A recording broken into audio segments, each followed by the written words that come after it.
cool concept. But yeah, man, lots of cool cats up in here. So Southpaw wants to collab with you. There you go.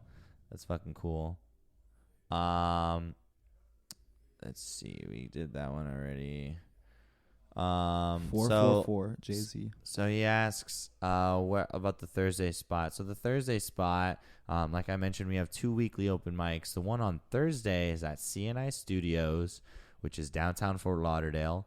They have a really cool cafe called Brew Next Door. You can look up either address and it will bring you to the same location. And we are there from 7, which is the start of sign up, until midnight. And the show goes from 8 to midnight. So you guys get an hour to sign up. And I'd say definitely come early. Come on time because the list fills up pretty fast. Last night at Riverside, dude, like the sign up starts at 6:45. Yeah, I was by there. 7:05, there was like 20 people on the list. In 20 minutes, there was 20, like a minute a person. It was crazy. It's getting packed. But honestly, that just shows how good like it is that like people are going to Plantation to make it happen. Yeah. Well, I mean, I definitely would say we were getting really busy at one point, and then like other open mics started coming up, you know, and we got a little dip, and now we're bringing. Honestly, lately we've been having a lot of musicians, which is awesome. I fucking love it. It's always nice to meet more music acts, but we got to still keep branching out and bringing more people in. You know, we need all the peeps. Although we have amazing people like Rebecca, who just joined in on the live. What's up? And I'll send you all the information for the Thursday spot. But that's a great open mic. Great. You guys have a sound guy. It's intense. Beautiful sound there. Dude, I can't tell you how amazing Ben Henry. it is. Yeah. I don't know if he's the only guy, but Ben Henry. He's not the only one, but he's usually our guy that's there every Thursday. So, yeah, man, we freaking have a sound guy there. It's so nice, man. I can't tell you how nice it is that I can actually just MC without having to run to the soundboard and having the fucking sound explode. Like last night, oh my God, bro. There was a performer who their equipment was not like working properly. And so I had their volume turned up really high because that was the only way you could hear it. And then like it like popped in the middle of their set. You remember that? Yeah. Did you hear that? I don't think I was. It was near the end of the night. But I was like, man, that sucks. But yeah, I don't know. Let's see. Rebecca says, shout out to Ben. Yes, exactly. Shout out to Ben. The sound guy. He's amazing. I would say Riverside. You guys have really good sound there too. You think like so? I could hear myself really well. Well, that's and good. That's always a plus. Well, I definitely try and position everything so it's like lateral with the performers, you know, so that way it's still projecting outwards, but you can hear at least a little bit. I played at some places where you can't hear anything. That's the worst, especially if you're singing and try to hit notes. It's like, okay, if you can't hear, like as a musician, yeah, it's like what, like unless you're doing it complete. I've seen some people, like there was this guy Jason. He played at Las Rosas. And I was like, brother, you were intense. And he was like, really? I couldn't hear anything. I was just going off rhythm. And I was like, what? Like, it was, because it was very, like, everything was just super on point, but he couldn't hear anything. But it's just like that kind of like rhythm that's like instinctually inside you. Yeah. I feel like there comes a point where it depends on how big the production is, but like, you know, small spaces like that, you don't really need a monitor to hear yourself because it's not that overpowering that you can't hear yourself, you know, like, but if once you get to like a bigger space, you know, different kinds of setups where the speakers are further away from you or something, then like you definitely need it a little bit more, you know. Having a monitor helps, but there's always that, like, you can always still hear yourself, I think, you know. Maybe internally. I heard Elvis used to like put his finger in his ear. Yeah, someone did that last night to do that. Yeah, because then it changes. You can actually hear it in your ear. But that's like what having in-ear monitors, actually. That's the best. In-ear monitors are dope, but very expensive. I guess like latency. Like there's like a thing, like I guess like yes, from what I learned in school. I took like sound recording for like a semester in college. Yeah. They said like I guess like every 100 feet or something like that. Like every couple like 20 feet or some shit, you have to like reduce a couple seconds. You have to reduce like a millisecond or something like that because like sound travels. And so like 100 feet away, you're gonna hear it, and you have to like slightly reduce it. So like the speakers in the back have to be like changed just a little bit so like it hears. I don't know, something like that. That's interesting. Like sound waves. I mean, I could definitely see that the signal has to just go through a lot longer of a distance, you know? Yeah. Once you start getting to, like, here we have to use a 100-foot cable, but I don't necessarily, I'm not 100 feet away from the stage, you know? I just need long ass cords to wrap around like the fucking stuff that's just here. But it's, yeah. I've actually never played here. Would you say the sound is good here?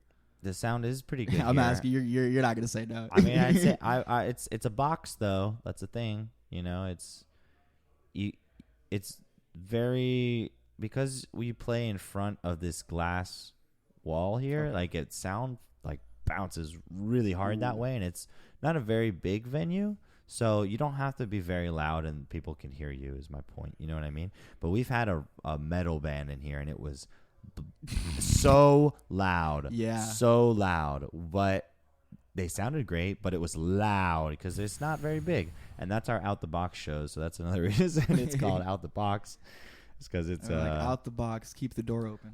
Literally. Yeah, we actually did. And it helped out a lot. What's up, Raul? I had a show one time where I was supposed to play, and they were like, look, if you have a drummer, you're not going to be able to do it. Like, damn, really? They're like, you can't. If you bring a drummer, it's not happening. Just get cajon, bro. That's why cajons are amazing. I love the cajon. I'm actually going to get a cajon soon. Cajons are the shit. I didn't know I could play it. It's easy, man. It's just a bass and a snare. That's really all it is. And then you just, like, play it more. You're just like, bah, bah, bah, bah, bah. You know? It's cool. I like cajons a lot. Shout out to people who play cajons. We have, I think, maybe one more question. What is this? Yes, Rebecca says, what do you want the audience listening to know? Oh. From me or Lucas? Yeah, from you. Okay. You're a special guest. I talk all the time. That I have a single on Spotify. It's called Eileen You Reach, Noche Buena.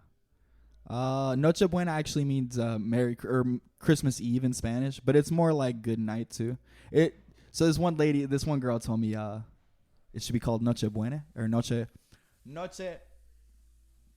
Buen or something like. I'm butchering it now. It should be something else. I know Spanish, but you know Spanish? I know Spanish. We could have a conversation. It should be something else. She's like, but then I should rant. It would change the rhyme scheme of it. I'm sounding like not as good in it. What I want you guys to know is to listen to the song on Spotify and Apple Music, and that would be helpful. And that I have another one coming, and it should be good. And that I'm playing Bar Nancy in December. Oh, are you? I've got a new gig coming up there. TM Poets in like 2 weeks. Nice. I've got a gig there, 7 p.m. Recently. And the end of November. And at the end of November, you're right, I'm actually doing this showcase at the Riverside. Mike. Hell yeah, man. You got a 45-minute set. Oh, shit. 45 minutes. Can I bring a band? Yeah. And it's me. It's preferred. Whoa. So it's going to be like 45 minutes just me. This is a long time. Yeah. It's you. Okay. That's intense. I know. I'm here for it. I got Dylan, he can definitely be your drummer, and Stu, who could play bass for you. Shout out Stu Sauce. Shout out Dylan Howe, Wiki Howe. Yeah. Okay. Yeah. Oh, we got you for a full band. Yeah, man. I want to bring it now. I know you will. This man crushes. So definitely give him a listen on Spotify, Apple Music, all that jazz. I think we're just coming to the end of our interview now. Don't want to make it too long, but it's been such a great time talking with you, Christopher. Thank you so much for joining us and for making it all the way from the 305. You guys definitely should give him some support, give him some love on all social media platforms. Follow him, Christopher Luv Music. Christopher Luv on Music. The gram. LUV. Give him a follow on Spotify and Apple Music, all that stuff. You could literally just leave the song on overnight, playing on loop, and just, that's a great way to help him out with some streams. I've heard that from an artist that they're like, stream my song while you sleep. Just put it on mute. Yeah, exactly. And then you get more streaming hours. Unlimited plays, So definitely help out the boy. And guys, tune in every Tuesday here. Every Tuesday to watch a new live stream with another new special guest. Next week, we should be having Tel Aviv, who's a local artist, Benjamin Tel Aviv. and he's super dope. I'll show you his artwork in just a little bit. And yeah, guys, tune in next Tuesday around 3:30, 4 o'clock. And make sure you guys give us a listen, the Intracoastal Podcast. And make sure you guys give Intracoastal Entertainment a follow as well. We have a lot of shows coming up this month. It's wild, and there's only more coming. So hope you guys have a great rest of your day. Happy Tuesday. Christopher, thank you again. Thank you for having me on. I hope to be on, not soon, but, invite me back in like 6-7 months. We'll chat about it. Man. Life will have changed. Of course, right? And guys, make sure you guys come to the end of the month, November 29th. That is the last Monday of the month to go watch this amazing performer for a whole set, guys. It's going to be dope. He's going to have his whole band. So yeah, guys, thank you so much for tuning in. We'll see you soon.